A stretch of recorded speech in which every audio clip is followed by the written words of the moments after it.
And they say there's such thing as a superhero fatigue. Bah! So for the longest time, the future of the MCU has been very up in the air, since both Kevin Feige and Marvel Studios have been very hush-hush in relation to the plans of the MCU post-Endgame. However, a week ago, a few people on Reddit had came to me directly and delivered me some details in relation to Phase 4's film slate. And before you ask, no, I cannot share my sources, but since it's some of the higher ups from Reddit, I can fully trust them, and I do think they are very reliable. Now before we get started, I just want to point out that some of the title cards as well as the logos are just placeholders, because unfortunately we couldn't find the official logos themselves. And much like how it happened with Phase 3, this film slate could change at any time, whether they include more films or if they just completely scrap them altogether. But without further ado, let's begin with the film slate itself, and kicking off, we do have the films that are going to be coming out in 2020. And the first film we have is the one that will be released in May 1st of 2020, and this one is a no-brainer, it's Black Widow. And the reason why this is a no-brainer is purely because they are getting very close to the film's production. They've already got a solid script, they've already cast some of the characters, and they have even got some locations. Me personally, I would have much rather have had Black Widow teaming up with Hawkeye, but at the end of the day, Black Widow more than deserves her own solo film. And at this point, it has been way overdue.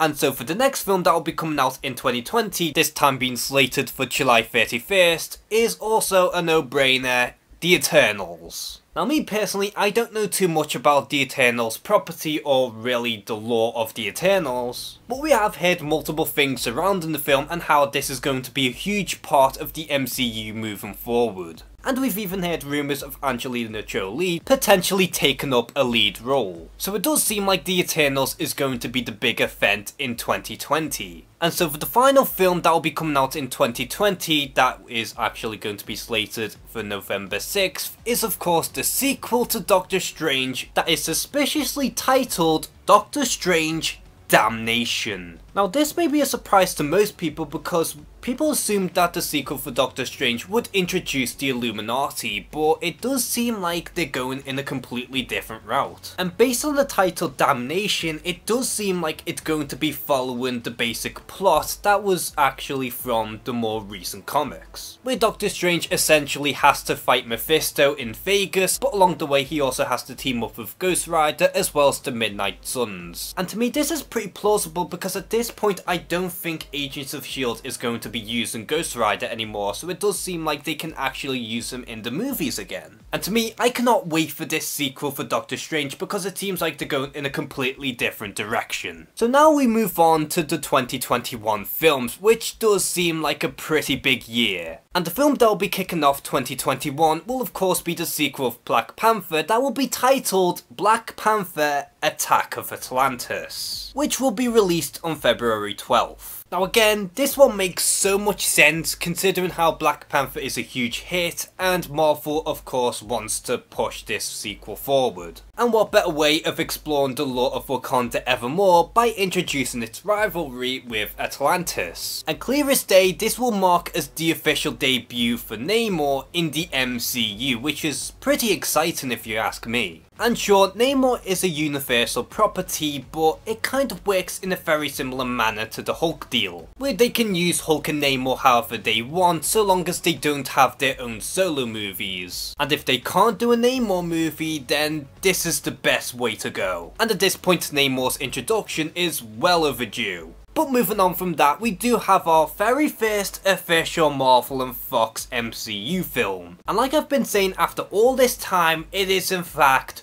Doctor Doom, with the new release date of March 5th, 2021. And for so long now, I keep telling you guys that they are making a Doctor Doom movie and that it's going to be under the Marvel Studios banner. And this is incredibly important because Doctor Doom will be somewhat of an introduction to the Fantastic Four, and trust me, we will get to them in a little while. And this is some very exciting stuff because clear as day it does seem like the MCU does have big plans for Doom and that he is going to be a big deal. And to me it makes all of the sense in the world because they already have Noah Hawley's script, not to mention that Kevin Feige had been dying to use this character for so long at this point. So to me it makes all the sense in the world in that Doctor Doom will be the first Marvel and Fox film set in the MCU.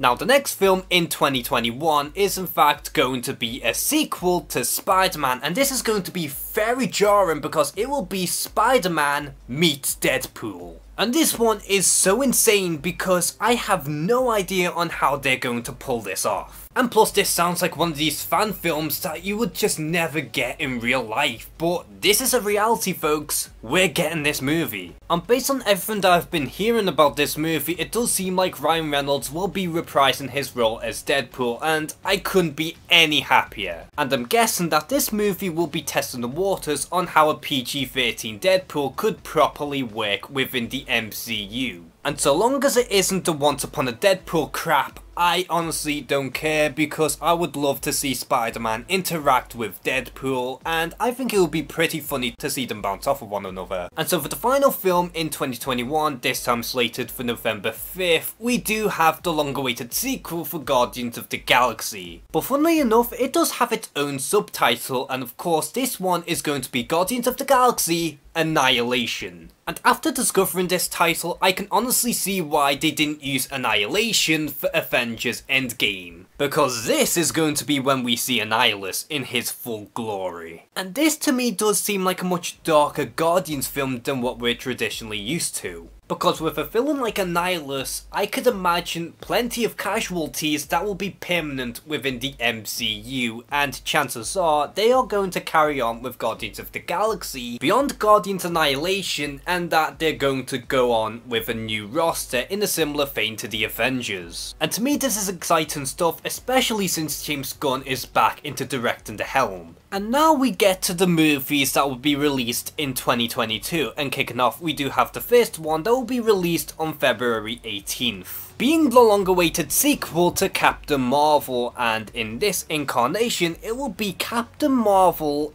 and the A-Force. Now at first glance this would be a bit of a head scratcher, mainly because you would assume that the Captain Marvel sequel and A-Force would be two completely different films. But the more you think about it, the more it makes sense considering how Captain Marvel is going to be the future of the MCU, and it would make sense for her to lead the charge. Now I'm not 100% sure on who is going to be in the roster for A-Force, but I have heard rumours in that they're going to incorporate Black Widow, Okoye, Scarlet Witch, Wasp, and maybe even a Guardian or two. And I've also heard rumours in that they're going to incorporate She-Hulk into the mix as well, since they can't do a full-on She-Hulk movie. But either way, I do think that Captain Marvel and the A-Force sounds interesting, and I can't wait to hear more from this film. And next up we do have a movie in 2022 that will be released on May 6th, and again this is kind of a no-brainer at this point, the new Avengers. Now like I previously mentioned in the video, this is sort of a placeholder because we have no idea on what the title for Avengers 5 will be. And based on the fact that it will include the likes of Doctor Strange, Black Panther, Spider-Man, Captain Marvel, Ant-Man, etc. To me it is a safe bet to assume that they will in fact be using the new Avengers banner from now on. And at this point it was kind of inevitable that we will have a completely different lineup for the Avengers moving forward, where we'll have the next generation of heroes beyond the original 6. Now whether the story is going to be something like Secret Invasion or even World War Hulk, we have no idea. And moving on from that, we do have another film in 2022 that will be released in July 29th, and this one will in fact be the sequel for Ant-Man and the Wasp, this time being Ant-Man and the Sentry? Which to me just sounds like a completely random team up, but in a way I can sort of see the thought process behind this, considering how they want to introduce the Sentry into the MCU and they also have to wrap up the Ant-Man trilogy somehow, so obviously it does seem like they're trying to crush two birds with one stone. And if you ask me, I would have much rather have seen a Sentry movie instead of him being teamed up with an existing character. Because the Sentry's origin alone is very worthy of a movie, but I suppose it would be too dark for children? Or maybe they could be potentially setting up the Dark Avengers or the West Coast Avengers, maybe that could be the deal, but either way, keep a close eye on this one. And to finally wrap up all of the films that will be released in 2022, we have yet another Marvel and Fox movie at hand, and I'm really excited for this one because this is the long-awaited Silver Surfer movie. And as you all know, I am a huge fan of the Fantastic Four, as well as its supporting cast, such as the Silver Surfer himself. Because in my eyes, the Silver Surfer is such a complicated yet powerful character, and is more than worthy to have his own solo film. And I'm that excited for this movie that I completely forgot about the film's release date, and of course it will be released on October 6th of 2022. Mark that one on your calendar. And like with the Doctor Doom solo movie, I do think the Silver Surfer is going to be a huge deal because it could potentially introduce another side of the cosmic realm, and that it could even introduce Galactus. And in my eyes, the Silver Surfer is the best way to wrap up your films for 2022. And lastly, we get to the MCU films that will be released in 2023, and at this point we're going to have 5 films, which is pretty crazy. And first of all, we do have a new franchise in the form of Spider-Woman, as that movie would be released on February 9th of 2023. Now this one is rather interesting to me because it does seem like it is taking up the slot of Spider-Man 4, and as we all know about the Marvel and Sony deal in relation to Spider-Man, we are supposed to get at least one new Spider-Man film every 2 years, and so ideally we should get a Spider-Man 4, but instead we're going to have a side spider in the form of Spider-Woman, which should be pretty interesting to see how they're going to incorporate her into the MCU and how they're going to be handling Jessica Drew, if they're even going to use that incarnation. Because I'm not 100% sure if they're going to go in the more classic route or if they're going to use the more modern incarnation where Jessica Drew is a lot more like the traditional Spider-Man. But moving on from Spider-Woman, we do have yet another Marvel and Fox film, this time being something you wouldn't even expect. Of course, being The Future Foundation. And I'm not even joking about this one either, they're completely ditching the Fantastic Four label, and instead the brand will be renamed The Future Foundation. Which I know that this might upset some people, as they would think that this is going to be an insult for Marvel's first family, but ultimately this does make sense. Because at this point the Fantastic Four brand is completely dead, so instead they should just use a completely different banner and revive it as a new franchise altogether. And before anyone would stress, no, they are not changing anything from the Fantastic Four lore, and we are still going to get the traditional four such as Mr. Fantastic, Invisible Woman, The Thing, and the Human Torch. The only thing that will change is the team's name, and expect this one to come out in May 3rd of 2023. And speaking of team-up films, we do have yet another one that will be coming out in July 6th of 2023, this time being the long-awaited Thunderbolts film. Now this one I have been dying to see for a very long time now, because I do love supervillain team-ups and seeing them possibly redeeming themselves. Sure, we have seen a similar premise with the Suicide Squad, but I'm just waiting to see this premise done right. And in my mind, the possibilities on who they could include into the roster is endless. Whether we would see some old films from the MCU that we haven't seen in a long time, or if we're even going to see some brand new villains onto the roster. And to me, it is about time that the MCU would dip its toes into a supervillain team-up film. Or more accurately, a supervillain team-up film with the potential idea of a redemption arc. It may possibly be a much darker film within the MCU than most, but honestly,